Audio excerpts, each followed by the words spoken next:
2024-2025 கல்வியாண்டில் 1 முதல் 12 வகுப்புகளுக்கு வருகின்ற ஜூன் 6ஆம் தேதியன்று பள்ளிகள் திறக்கப்படுவதாக பள்ளிக் கல்வித்துறை இயக்குநரகம் அறிவித்துள்ளது.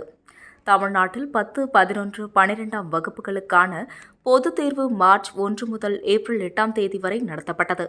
அதேபோல் இந்த ஆண்டு மக்களவைத் தேர்தலும் வந்ததால் இதர வகுப்புகளுக்கும் வழக்கத்தை விட முன்கூட்டியே ஆண்டு இறுதித் தேர்வுகள் நடத்தி முடிக்கப்பட்டன. அதன்படி 1 முதல் 3ஆம் வகுப்பு வரையிலான குழந்தைகளுக்கு ஏப்ரல் 2 முதல் 5ஆம் தேதி வரையும், 4 முதல் 9ஆம் வகுப்பு மாணவர்களுக்கு ஏப்ரல் 2 முதல் 23ஆம் தேதி வரையும் ஆண்டு இறுதித் தேர்வுகள் நடைபெற்றன.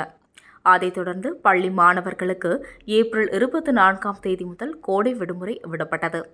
வழக்கமாக பள்ளி மாணவர்களுக்கு மே மாதத்தில் கோடை விடுமுறை விடப்பட்டு ஜூன் மாத தொடக்கத்தில் பள்ளிகள் மீண்டும் திறக்கப்படும்.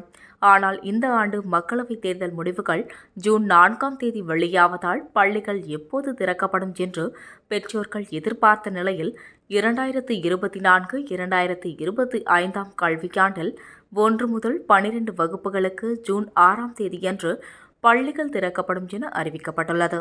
எனவே குறிப்பிட்ட நாளில் பள்ளிகளை துவங்குவதற்கு உரிய நடவடிக்கைகள் மேற்கொள்ள அனைத்து முதன்மை கல்வி அலுவலர்களும் அறிவுறுத்தப்பட்டுள்ளது.